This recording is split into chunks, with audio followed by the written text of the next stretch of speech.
Sushant Thakur module 9 में आपका स्वागत है। अब इसमें बड़ी मज़ेदार बातें आपको सीखने को मिलेगी कि आप कैसे ज़्यादा रेंट कमा सकते हैं, 10-20% ज़्यादा सेम प्रॉपर्टी पे, या आरओआई कैसे कैलकुलेट करें। खाली रेंट नहीं देखना कि मंथली इतना रेंट आ रहा है, रिटर्न ऑन इन्वेस्टमेंट मेन चीज़ है ना, हर कोई इन्वेस्टर ये देखता है। तो यही कुछ बातें यहाँ पे बताऊंगा। चलिए शुरू करते हैं। तो पहली चीज़ है यहाँ पे मैक्सिमाइजिंग रेंटल यील्ड्स। ठीक है, वही बताया था आपको, हर घर से ज़्यादा कमाई कैसे करें। ये कोई नहीं बताता, कोई नहीं जानता कि कैसे ये सारी चीज़ें होती है, पर यहाँ पे आपको बताया जाएगा। पैसा वसूल, हाउ टू कैलकुलेट आरओआई। पहले कैलकुलेट कैसे करें एंड कैप रेट। ठीक है, इन्वेस्टमेंट के सक्सेस को मेजर करने के लिए दो इंपॉर्टेंट फार्मूला होते हैं। ठीक है, पहला है कि आरओआई, रिटर्न ऑन इन्वेस्टमेंट, कितना पैसा लगाया कितना। तो आरओआई मतलब जो आपका एनुअल रेंटल इनकम, जो मुनाफा आपको हो रहा है, एनुअल एक्सपेंसेस, जो भी आप प्रॉपर्टी टैक्स भर रहे हो, मंथली मेंटेनेंस भर रहे हो, और भी टूट फूट कलर जो भी है खर्चा पानी आ रहा है, तो वो टोटल, ठीक है, वो कर लो डिवाइडेड बाय टोटल इन्वेस्टमेंट, आपने कितना पैसा लगाया था प्रॉपर्टी पे, इनटू 100। ये फार्मूला याद रखो, ये आपका एग्जैक्ट बता देगा कि आपका आरओआई क्या है। एग्जाम्पल लेते हैं, चलो। एनुअल रेंट है आपका 2.4 लाख, मतलब 20,000, 12 दूनी 24, बराबर 20,000 हर महीने आपका रेंट आ रहा है। एक्सपेंसेस कितना है, 40,000, जो आपका प्रॉपर्टी टैक्स हो सकता है, आपका पर मंथ मेंटेनेंस हो सकता है, और भी जो भी खर्चे आप करते हो प्रॉपर्टी पे। टोटल इन्वेस्टमेंट कितना है आपका, जो लगाया था 40 लाख का लगाया था मान लो। ठीक है, अब कैसे आरओआई कैलकुलेट होगा, तो 2.5 लाख, 4 लाख आपकी इनकम हो गई, आपका एक्सपेंस कितना हो गया, 40 हो गया, बराबर 40,000। उसके बाद 40 lakh divided by 40 lakh into 100, मतलब इक्वल टू 5% आपका आरओआई है। ये आपका आरओआई है, ये समझ लो। तो बढ़िया है, इस तरह से आप इसको अच्छा माना जाएगा, मतलब 5% आरओआई अगर आप निकाल रहे हो तो। ये आपका नेट एकदम आरओआई बता दिया, क्योंकि लोग रेंटल पे सीधा दे रहे, मेरे को तो आ रहा है 2.5 लाख, तो वो नहीं जा भी रहा है ना, तो वो ये फॉर्मूला है। ठीक है, कैप रेट, अभी cap rate equal to net operating income divided by property value into 100। Cap rate mainly property value के कंपैरिजन में होता है। ठीक है, तो वो फॉर्मूले से आप कैप रेट निकाल सकते हो। अब क्या हम देखने वाले हैं, आरओआई को बढ़ाएं कैसे, क्या है ना। आरओआई देखकर डिसीजन मत लो, नॉट जस्ट मंथली रेंट। हाँ, आरओआई देख के लो डिसीजन, सॉरी, मंथली मैं पहले ही बता दिया, रेंट देख के मत लो। आरओआई क्या है बात वो देखो। Furnishing and renovating for hire rent, यही कुछ टिप है कि मतलब आप थोड़ा बहुत उसको बढ़िया बना देते हो, सेमी फर्निश कर देते हो, तो उसके ऊपर आपको पैसा अच्छा मिल जाता है। किसी ने मांगा कि मुझे वार्डरोब चाहिए, सोफा लगा के दे दो, कुछ है, बदले में आपने 2-3 हज़ार रेंट बढ़ा दिया, तो ये बहुत अच्छा फायदे का सौदा रहता है। थोड़ा सेमी फर्निश है, अकॉर्डिंगली एसी लगा के दे दिया, पर रेंट कितना बढ़ा देते हो। तो क्या था, थोड़ा इन्वेस्ट करो इंटरनेट में, रेंट ऑटोमेटिकली बढ़ेगा। हाई आरओआई अपग्रेड के लिए क्या कर सकते हैं हम लोग, मॉड्यूलर किचन इंस्टॉल करो। नॉर्मली हमको क्या करना पड़ता है, जब भी फ्लैट आप देते हो, रेंट जो आपको light, fan, geyser, curtain rod, ये बेसिक्स है एकदम मिनिमम, ये तो चाहिए। कोई अपना तो लेके नहीं आएगा आपके घर में लगाने के लिए कि फैन लेके आए, है ना, जो रहता है ये फिक्स है। अब उसके बाद चालू हो जाता है कि मॉड्यूलर किचन भी चाहिए। उसके बाद आ जाता है कि सेमी फर्निश में जैसे बेड दे दिया, वार्डरोब दे दिया। फुली फर्निश फिर आता है जिसमें इलेक्ट्रॉनिक्स गुड सारे सब वाइट गुड्स दे दिए ऐसे। ठीक है, तो थोड़ा सा आपने मॉड्यूलर किचन कर दिया, जैसे कि 40-50 हज़ार लगा दिया, लेकिन आपने 2,000 रेंट बढ़ा के मांगा, 20 की जगह 22 मांग लिया, तो पैसा वसूल है ना उस हिसाब से। आपका मतलब 1 साल में पैसा निकल आएगा, 1-2 साल में, पर मॉड्यूलर किचन तो आपके पास ही रहने वाला है। वार्डरोब्स और गीजर देना, ऐसे छोटी छोटी चीज़ें जो मांगता है अगर दे देते हो, तो आप उस हिसाब से रेंट भी बढ़ा के ले सकते हो। फैन, लाइट, कर्टन रॉड्स लगवाना, ये तो चलो खैर ये लगाना ही पड़ेगा, इसमें कोई ऐसा नहीं कि ऑप्शनल है। पेंट करवाना और क्लीनिंग करना, पेंट करवा दिया, आपका क्या गया, क्योंकि जब कोई वैकेट करके जाएगा तो वो आपको पेंट करके देगा, जैसे दिया था वैसे ही आपको देना है। अगर कोई पेंट करवा के ले रहा है, एक तो आपको रेंट ज़्यादा मिल गया, और जब वो जा रहा है तो उसके डिपॉजिट में से भैया हमने क्या दिया था आपको, रेंट का मतलब वही होता है कि जो दिया। हाँ, अगर कोई 4-5 साल तक रहता है तो ठीक है, थोड़ा बहुत पेंट खराब हो जाएगा, बट कोई 1 साल 6 महीने में खाली कर रहा है, मैं बार बार पेंट कराऊंगा तो लॉस होगा ना। तो ये भी आप करवा के उसको प्रेजेंटेबल, और जल्दी रेंट पे भी चला जाता है। फिर फुली फर्निश भी आप कर सकते हो, जैसे कि sofa, bed, fridge, washing machine, सारे मतलब वाइट गुड, इलेक्ट्रॉनिक्स भी दे दिया आपने, फिर रेंट भी आपने खूब बढ़ा लिया उसी। और ऐसे नहीं कि बहुत एकदम ब्रांडेड फर्नीचर लगाया, रेंट के हिसाब से एक मजबूत चीज़ लगाओ कि लोग आएंगे जाएंगे, ज़्यादा फैंसी नहीं, पर पैसा जो बढ़ेगा वो कहीं ज़्यादा होगा।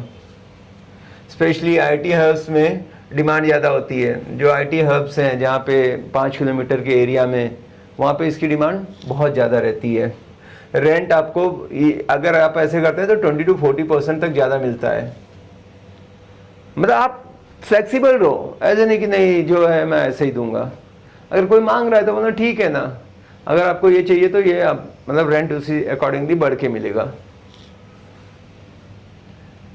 तो ये रेंटल इनकम को बूस्ट करना है। अगर हाँ बूस्ट करना है तो क्या, spend 1 lakh get 3000 extra per month, ROI boost. 1 lakh पे 3000 आपको एक्स्ट्रा मिल रहा है। 1 लाख खर्चा कर दिया फर्नीचर पे, जो उसने कुछ मांगा, 3000 एक्स्ट्रा मांग दिया, तो सही है ना मामला। Lesson next 9.3, handling rent increase legally. अभी हर साल रेंट बढ़ाना चाहते हो लीगल और स्मार्ट तरीके से, तो क्या करना पड़ेगा। मैं थोड़ा सा आपको ऐसे बता देता हूँ, एक स्क्रिप्ट टाइप का ऐसे ले लो कि देखो इन्फ्लेशन रेट है, आपको मैंने अभी दिया था 50,000 में, और ऐसे नहीं कि 3 साल तक 50 रहेगा, 6-7% तो है ही है, 5% मिनिमम तो है ही। तो मुझे उसके हिसाब से ही है कि आप रिन्यूअल के टाइम पे आपको 5-10% जो भी है बीच में हम बढ़ाएंगे, ये उसको बात करके दो, या ये क्लॉज वहाँ पे मेंशन कर दो, या पहले से डिसाइड कर दो, फर्स्ट मंथ 50,000, नेक्स्ट 58,000, या जो भी है 60,000, जो भी है, आप थर्ड ईयर से इतना रहेगा, ये लीगली मेंशन करो। ऐसे नहीं कि बात नहीं हुआ था, कुछ नहीं हुआ था, तो आपको बढ़ के आना चाहिए। ऐसे नहीं कि ये रेट में दे दिया 5 साल है और वही दे रहा है किराया।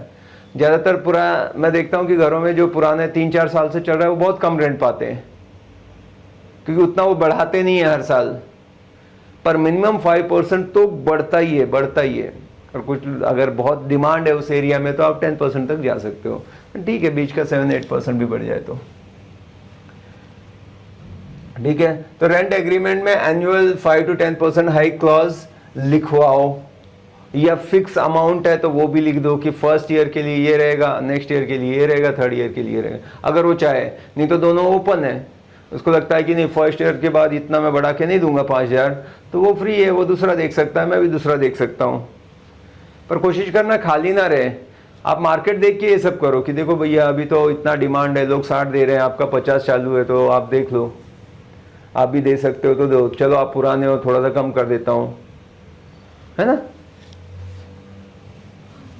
मार्केट रेट का कंपैरिजन दो टेनेंट को, मतलब कुछ बोलने से पहले उसको टेनेंट दो कि आप चेक कर लो खुद कि क्या अभी रेंट चालू है। कई बार अपना मेंटेनेंस भी बढ़ जाता है, कई बार मतलब और खर्चे भी बढ़ रहे हैं, तो अकॉर्डिंगली रेंट भी बढ़ना चाहिए। रेंट इंक्रीज लेटर 1-2 महीने पहले भेजो, मेल पे ही हो जाता है 1-2 महीने पहले कि भाई अगले महीने से, नहीं तो उसको याद नहीं रहेगा, फिर वो किरकिरी करेगा, फिर अचानक खाली करना पड़े तो वैकेंट हो सकता है। तो 1-2 महीने पहले ही कि अभी देखो आपका 11 महीने हो रहा है, क्या है आप बढ़ाने वाले हो, कंटिन्यू कर रहे हो, कंटिन्यू करोगे तो मेरा इतना बढ़ के रहेगा, चलता है तो ठीक है, नहीं तो आप खाली कर दो, मैं भी दूसरे को दिखाता हूँ। एग्जिस्टिंग गुड टेनेंट हो तो नेगोशिएशन के लिए फ्लेक्सिबल रहो, कोई एकदम टाइमली दे रहा है, कोई किरकिरी नहीं है, घर मेंटेन रखा है, सब अच्छा है, तो फिर 1-2 हज़ार के लिए नहीं, पीस ऑफ माइंड भी बड़ी चीज़ है, फिर कंटिन्यू कर सकते हो, पर बढ़ाना तो है। ऐसे नहीं कि हम वो अच्छा है तो अपने घर का देंगे पैसा, क्योंकि मैं पैसिव इनकम के लिए ही लिया था ना, मेरा पर्पज़ ही वही था। अगला 9.4, Airbnb and short stay income strategy. Airbnb ये जो शॉर्ट स्टे रहता है ये मंथली इनकम से अच्छा देता है, पर डे बेसिस पे चलता है, पर थोड़ा सा आपको ध्यान देना पड़ता है, पर्सनली इन्वॉल्व रहना पड़ता है, खाली ना रह जाए। तो एयरबीएनबी और vacation rental, metro cities, tourist places, NIT park के पास ये बहुत चलता है एयरबीएनबी। डेली रेंट 1500 से लेके 5000 तक मिलता है, डिपेंड करता है आपने कैसी प्रॉपर्टी रखी, क्या क्या है। Higher return than monthly rent, any time आपको हायर देगा क्योंकि पर डे बेसिस पे है वो। But more work, cleaning, guest handling. तो किसी का मान लो 4 BHK तो वो केयर टेकर रख देता है, क्योंकि एयरबीएनबी ऐसे आते हैं तो कई बार 4 BHK ले लेंगे, नहीं तो उनको एक ही चाहिए। होटल से रुकने से अच्छा, होटल में पर डे का 5000 जा रहा था, यहाँ पे उनको 1500 में मिल गया, तो आपके साथ है उनका 3500 बचा रहे। उतना ही चाहिए कि आए, फ्रेश हुए, ज़रूरत की चीज़ें की, निकल गए, तो आपको ज़्यादा रिटर्न मिल रहा है। एक रूम से आप 1500 निकाल रहे हो, आप 4 का पकड़ोगे तो पर डे का ही कितना हो गया, है ना, 6000 हो गया, और इंटू 3 करोगे तो लाखों में जा रहा है ना। तो ये फ़ायदा है, और वही इकट्ठा दोगे तो शायद उसका 50% ही आपको रेंट आएगा, इसलिए लोग ये भी बहुत करने लगे हैं। High return than monthly rent वो देख लिया था, बट मोर वर्क क्लीनिंग ये सब ठीक है, ठीक है। तो ये प्रॉपर्टी वैकेंट है, शॉर्ट टर्म पे लिस्ट करो। अगर खाली प्रॉपर्टी है तो बहुत लोग देखते रहते हैं, तो शॉर्ट टर्म के लिए भी आप लिस्ट कर सकते हो। मान लो यहाँ पे शहरों में किसी की शादी हो रही है, अब वो हॉल वगैरह तो बुक करेंगे, लेकिन क्या होता है कि उनके बहुत सारे गेस्ट वगैरह आते हैं, तो ऐसे वो 1-2 दिन, 4-5 दिन के स्टे वाली चीज़ें देखते हैं, और अच्छा खासा रेंट भी दे देते हैं, क्योंकि वो पूरा महीने नहीं, होटल में करेंगे महंगा पड़ेगा। तो इस तरह से आपका शॉर्ट लिस्ट करके भी जा सकते हो, खाली रहने से अच्छा है कि चालू है अपना meter. Festivals, conferences, tourist season में लिस्ट करो। जब ऐसा कोई टाइम आता है जब लोग उस सिटी में आ रहे हैं, सबके टाइम रहते हैं ना, कुछ सिटी के यहाँ पे ये है, तो वो टाइम पे ये काम बहुत करता है, क्योंकि रश रहता है, टूरिस्ट लोगों को जगह नहीं मिल रही है, तो होम स्टे या कहीं भी एडजस्ट करना है, तो पीक जो रहते हैं ना टाइम टूरिस्ट के, वो टाइम पे आप बहुत अच्छी कमाई कर सकते हो। Airbnb is equal to high profit, high return, high effort, sorry, profit भी अच्छा है, थोड़ा एफर्ट भी आपको लेना पड़ेगा।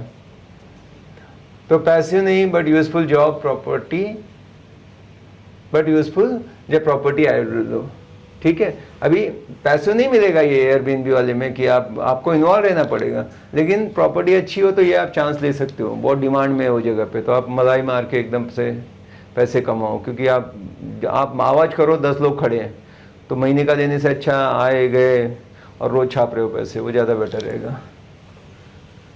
मॉड्यूल 9 का जो है टेक अवे, तो आरओआई और कैप रेट को कैलकुलेट करना सीखो। खाली ये मत देखो कि रेंट कितना है, आरओआई कितना % है, वो देखना है। फर्निशिंग से रेंट बढ़ सकता है, सेमी फर्निश, फुली फर्निश, सामने वाले से 1 लाख के ऊपर 3000 तक आप एक्स्ट्रा डिमांड कर सकते हो, तो उस हिसाब से अपग्रेड कर दो। लीगल वे टू रेंट जो भी है प्रॉपर मेंटेन रखो, कि जब आपको हाइक करना है ये सारे क्लॉज डाल के रखो कि 5 to 10% आपका बढ़ेगा। और शॉर्ट स्टे रेंटल की स्ट्रेटजी से क्या होगा, जब टाइम पीक टाइम रहता है कोई टूरिस्ट या कोई जगह पे जहाँ डिमांड बहुत है, तो आप इससे भी अच्छा पैसा कमा सकते हो। तो यहाँ पे मॉड्यूल नंबर 9 खत्म होता है, मिलते हैं लास्ट एंड फाइनल मॉड्यूल में। Thank you.